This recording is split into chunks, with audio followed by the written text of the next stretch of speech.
दोस्तों साथियों, hot issue के 191st एपिसोड में आपका स्वागत है। मैं इस वक्त आपके लिए बड़ी अहम खबरें लेकर आया हूं और आज की ताज़ा खबरें जो हैं, जो हमारी रेडियो हिमालय की जो इंटेलिजेंस टीम है वो इस वक्त इस्लामाबाद में और लाहौर में जो है वो बाहर निकली हुई है और वो डेटा कलेक्ट कर रही है, वो इंफॉर्मेशन कलेक्ट कर रही है। और जो इंफॉर्मेशन अभी मुझे भेजी गई है वो मैं आपके साथ शेयर करना चाहता हूँ। सबसे पहले तो ये कि इस्लामाबाद का इलाका है G9 मरकज़। इस्लामाबाद का इलाका है G9 मरकज़। यहाँ G9 मरकज़ में एक दुकानदार ने जो है वो एक मेजर को थप्पड़ मारा है। और इत्तफाक, हुस्न इत्तफाक ऐसा है कि उस वक्त हमारा जो रेडियो हिमालय का एक इंटेलिजेंस टीम का हमारा एक रुकन था, एक हमारा जो साथी था, वो उस बाज़ार में मौजूद था और उसके सामने का ये वाक़या पेश आया।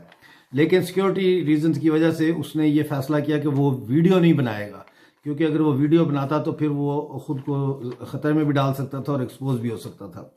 लेकिन उन्होंने जो बताया है कि उस मेजर का उन्होंने नाम देखा है और नाम पढ़ा है। उस मेजर का नाम है आरफ वड़ाइच। इस आरफ वड़ाइच ने आज दिन में G9 मरकज़ इस्लामाबाद में एक दुकानदार को थप्पड़ मारा। और थप्पड़ मारने की वजह यह है कि उसने दुकानदार से भत्ता मांगा और भत्ता ना देने की सूरत में उसने दुकानदार को ज़बरदस्ती दुकान बंद करने के लिए कहा। और उस वक्त उस दुकान में एक कुछ ख़वातीन भी मौजूद थीं और उसने उन ख़वातीन के साथ भी उस फौजी मेजर ने बदतमीज़ी की और उनको वहाँ पर जो सौदा वो उन्होंने ले चुकी थी और पैसे दे चुकी थी, वो सौदा वहाँ पर रखने का और रख कर जाने का, यानी ही did not allow them to take their सौदा जो उन्होंने ख़रीदा था। तो ये इसने थप्पड़ मारा है। उसके बाद पूरा जो बाज़ार है वो बंद हो गया है एहतजाजन। और उसके अलावा मैं आपको ये बताना चाहता हूँ कि हो क्या रहा है। हो ये रहा है कि फ़ौज जो है वो इस वक्त सड़कों पर निकल आई है और जगह जगह उन्होंने चेक पोस्टें कायम कर दी हैं और इस्लामाबाद के अंदर भी चेक पोस्टें कायम हो चुकी हैं। ये सब 111 ब्रिगेड, जो आपको याद होगा मैंने कुछ अर्सा पहले, शायद 1.5 महीना पहले, मैंने आप लोगों को बताया था कि पाकिस्तान की फ़ौज ने 111 ब्रिगेड, जो इनका मेन ब्रिगेड है, जो कू से पहले जिसको एक्टिवेट किया जाता है, वो 111 ब्रिगेड जो है वो 1.5 महीना 2 महीने पहले मैंने आपको बताया था और 2-3 दफ़ा मैंने आपको ये बताया था कि उसको ऑलरेडी एक्टिवेट करके डिप्लॉय कर दिया गया है सेंसिटिव बिल्डिंग्स के ऊपर। तो वो 111 ब्रिगेड की जो है अंडर कमांड जो है ये चेक पोस्ट कायम की जा रही हैं। चेक पोस्टों के ऊपर जो है कुछ ऐसी चेक पोस्ट हैं जो रावलपिंडी से और इस्लामाबाद से बाहर जो रास्ते जाते हैं पेशावर की तरफ या लाहौर की तरफ, उनके ऊपर कायम हैं। और वहाँ पे ये जो है कोचेस को रोकते हैं, बसेस को रोकते हैं और उनके अंदर जो खूबसूरत ख़वातीन हैं उनको नीचे उतारते हैं कि उन्होंने मास्क नहीं पहना तो उनको नीचे उतारते हैं, फिर उनके साथ बहस करते हैं और उनको बहुत तंग करते हैं। तो ये एक और आपको मैं कंफर्म न्यूज़ दे रहा हूँ इनके करतूतों के बारे में। वैसे तो आपने मेरी वो वीडियो देखी होगी जिसमें मैंने इनकी अखलाकी गिरावट के ऊपर काफ़ी तफसील से बात की है। सिर्फ ये नहीं, बल्कि जो रेडी वाले बेचारे फ्रूट बेच रहे हैं या सब्ज़ी बेचते हैं, ये अब उन रेडी वालों को भी लूट रहे हैं। ये फ़ौजी और सिपाही उनसे फ्रूट मुफ्त ले रहे हैं अफ्तारी के लिए और उनकी सब्जियां जो हैं उनके थैले भर भर के मुफ्त जो है वो लेके जा रहे हैं। इसके अलावा मैं आपको ये बताऊं कि ये 50-50 हज़ार रुपये का जुर्माना कर रहे हैं दुकानदारों को अगर कोई दुकान खुली हो तो। और ये जुर्माने की रकम जो है ये कहाँ जा रही है? ये जुर्माने की रकम जो है ये यूनिट के कमांड फंड में जाती है, यानी फ़ौज के फंड में जाती है। ये सिविल अदारे को नहीं मिलती। लिहाजा अब फ़ौज जो है वो दोनों हाथों से पाकिस्तान की रियासत को लूट रही है। यानी कि एक तो हुकूमत जो है सिविल गवर्नमेंट, उससे वो अपना खर्चा ले रही है जो इंटरनल सिक्योरिटी अलाउंस के नाम पर, कि जितने दिन वो सिक्योरिटी करेंगे शहर की उतने दिन का वो सिक्योरिटी, इंटरनल सिक्योरिटी अलाउंस जो है वो गवर्नमेंट उनको पे करेगी, जो करोड़ों में जाता है। और इसी तरह से दूसरी तरफ वो अब सिविलियन सोसाइटी को भी लूट रहे हैं ये बड़े बड़े जुर्माने करके। और फौज के अंदर जो है, फौज का जो यूनिट का फंड है, यूनिट का जो फंड होता है कमांड फंड, उसमें इसको जमा कराया जा रहा है। भत्ते भी ले रहे हैं। जो दुकानें भत्ता दे रही हैं वो दुकानें खुली हैं, जो भत्ता नहीं दे रही उन दुकानों को ज़बरदस्ती बंद किया जा रहा है। सिर्फ यही नहीं, बल्कि ये अब कॉलोनियों में घुस गए हैं, यानी कि ये जो कॉलोनीज होती हैं, एक शहर है उसमें मुख्तलिफ मोहल्ले होते हैं, कॉलोनीज होती हैं, ये अब उनमें घुस रहे हैं और लोगों के घरों में घुस रहे हैं और वहाँ पे ख़वातीन को तंग कर रहे हैं और उनके साथ खासी बदतमीज़ी कर रहे हैं, क्योंकि ज़्यादातर जो मर्द हैं वो या बाहर हैं या वो काम पे हैं या बाहर गए हुए हैं, तो ऐसे घरों में वो जाके ख़वातीन के साथ इंतहाई बदतमीज़ी से पेश आते हैं। ये इस वक्त जैसा कि मैं आपसे गुफ्तगू कर रहा हूँ, तो ये इस वक्त की ताज़ा तरीन सूरत हाल है।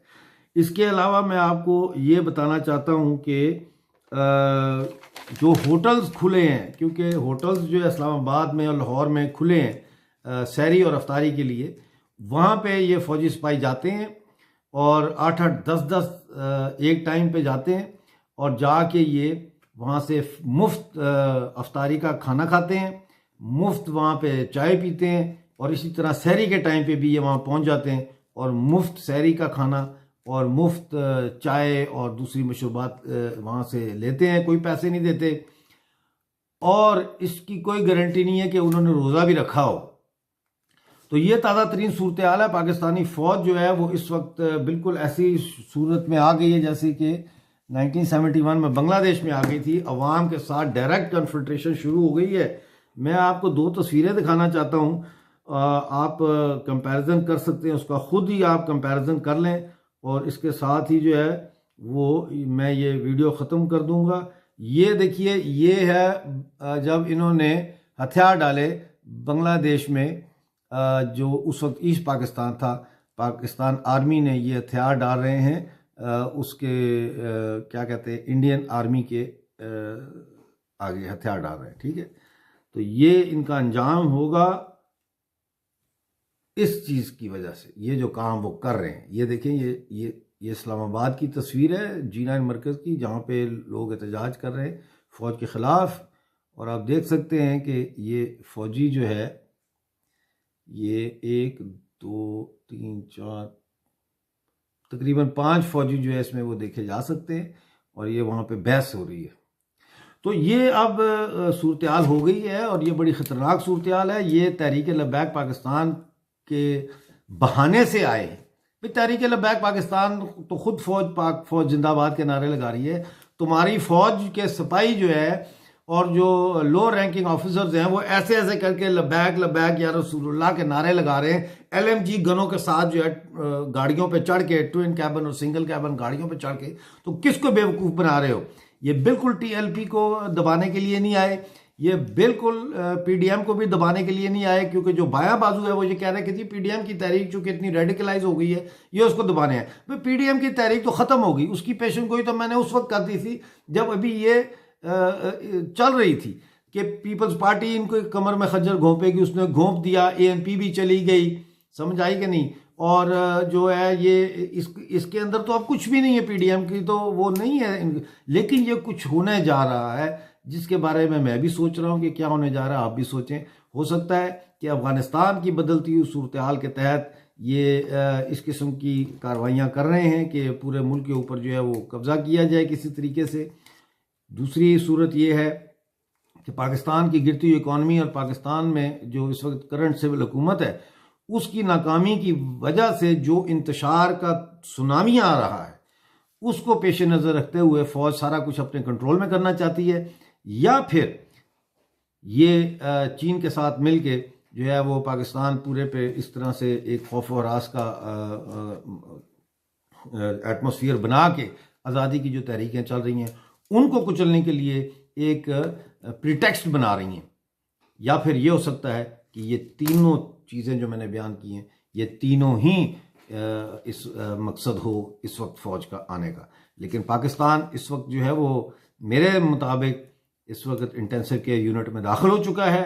पाकिस्तानी फ़ौज जो है वो पाकिस्तानी अवाम के ऊपर कोरोना वायरस के मास्क और ये और वो के बहाने से बर्बरियत शुरू कर चुकी है और जो है वो भत्ता ले रही है। और जैसा मैंने बताया, मेजर वड़ाइच ने जिसने थप्पड़ मारा है दुकानदार को, ये देखते हैं कि कल अब इसके ऊपर क्या डेवलपमेंट्स होती हैं। Thank you very much for watching.